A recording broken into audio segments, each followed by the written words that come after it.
ये तस्वीर बंगाल चुनाव प्रचार के समय की है, जब उत्तर प्रदेश के मुख्यमंत्री योगी आदित्यनाथ मंच पर शुभेंदु अधिकारी के लिए प्रचार कर रहे थे।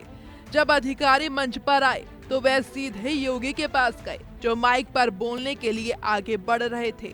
शुभेंदु को आते देख योगी रुक गए। शुभेंदु ने पहले सम्मान के तौर पर योगी के गले में शॉल डाली और फिर सीधे योगी के चरणों में दंडवत हो गए। 13 जुलाई 2026 को बंगाल में लागू किए गए एंटी गून लॉ यानी गुंडा विरोधी कानून, जो यूपी के कानून से भी ज्यादा सख्त है, इसका खाका असल में उसी मंच पर तैयार किया गया था। शुभेंदु ने ये तय किया था कि अगर भारतीय जनता पार्टी बंगाल में सरकार बनाती है और शुभेंदु मुख्यमंत्री बनते हैं तो वहां बाबा मॉडल लागू किया जाएगा। इसके बाद बीजेपी बंगाल में जीती, शुभेंदु मुख्यमंत्री भी बने और योगी के तरीके पर आधारित फैसले तेजी से लागू किए गए। हालांकि बंगाल का एंटी गून लॉ योगी के सख्त कानून से कहीं ज्यादा कठोर है। इसमें बिना किसी औपचारिक मामले के 365 दिनों तक हिरासत में रखने, संपत्ति जब्त करने, बुलडोजर का इस्तेमाल करने, जिले से बाहर निकालने और 1 साल तक प्रिवेंटिव डिटेंशन यानी एहतियाती हिरासत में रखने जैसे प्रावधान शामिल हैं।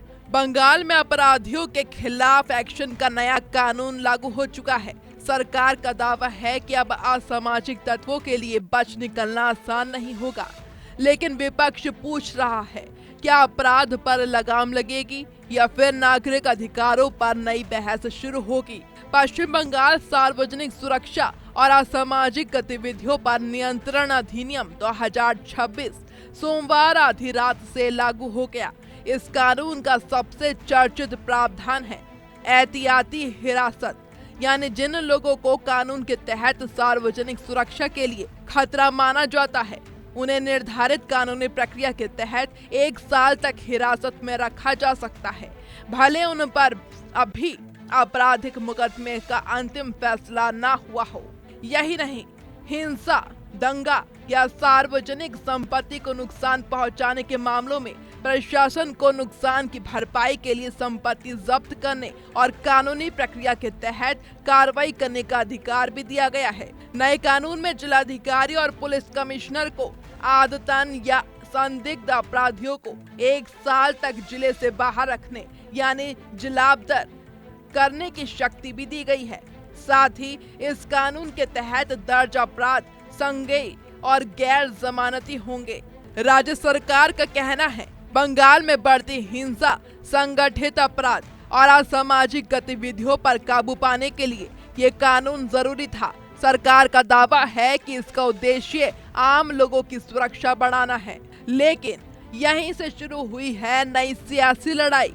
विपक्ष का आरोप है कि इतनी व्यापक शक्तियां सरकार को देना भविष्य में राजनीतिक विरोधियों या सहमति जताने वालों के खिलाफ दुरुपयोग का रास्ता खोल सकता है। कुछ कानूनी विशेषज्ञ भी इस कानून के कुछ प्रावधानों पर सवाल उठा रहे हैं और न्यायिक समीक्षा की बात कर रहे हैं। अब नजर इस बात पर होगी कि इस कानून का इस्तेमाल सिर्फ अपराधियों के खिलाफ होता है या फिर इसे अदालतों में भी चुनौती मिलती है। बंगाल का नया कानून 365 दिन तक एहतियाती हिरासत का प्रावधान, जिला बदर की शक्ति, हिंसा से जुड़े मामलों में संपत्ति पर कार्रवाई, अपराध संज्ञेय और गैर जमानती सरकार, अपराध पर लगाम, विपक्ष दुरुपयोग की आशंका। एक तरफ सरकार कह रही है सख्ती से अपराध रुकेगा, दूसरी तरफ विपक्ष पूछ रहा है क्या सख्ती और नागरिक स्वतंत्रता के बीच संतुलन बना रहेगा? बंगाल का नया कानून लागू हो चुका है, अब इसकी असली परीक्षा होगी जमीन पर इसके इस्तेमाल और अदालतों की कसौटी पर।